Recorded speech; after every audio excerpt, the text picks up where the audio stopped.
परमात्मा के साथ ही उसने अपना रिश्ता निभाया है, उसकी पहचान भी ये परमात्मा वाली हो जाती है। तो ये अवसर है, पहले तो पहचाने कि ये हस्तियां जो हमने बना रखी हैं ये सब मिथ्या है, झूठ है, झूठी पहचाने हैं, झूठी शाने हैं।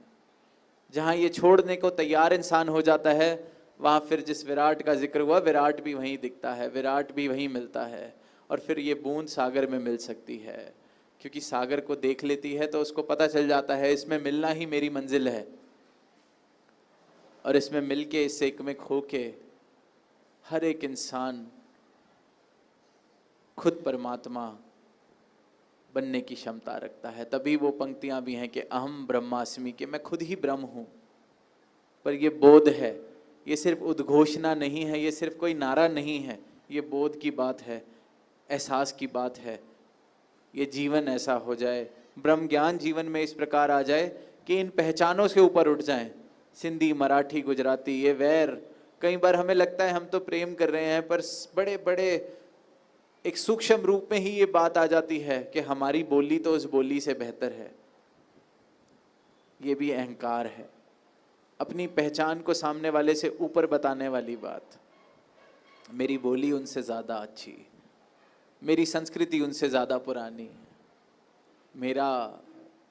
मेरे जो संप्रदाय के गुरु रह चुके हैं वो ज़्यादा ज्ञानी थे।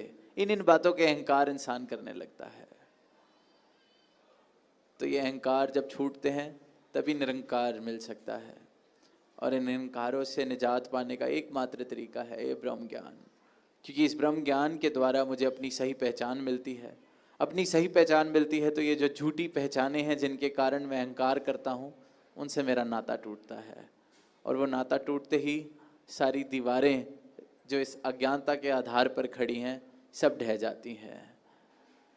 और फिर प्रेम ही प्रेम, अपनत्व ही अपनत्व, फिर दूरियां मिट जाती हैं।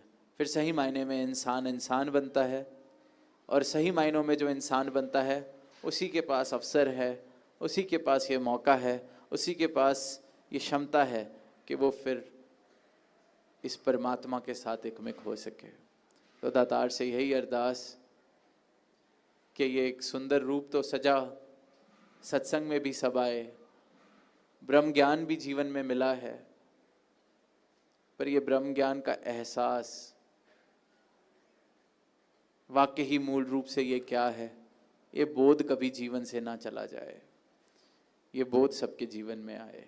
प्रेम से कहना धन्यवाद।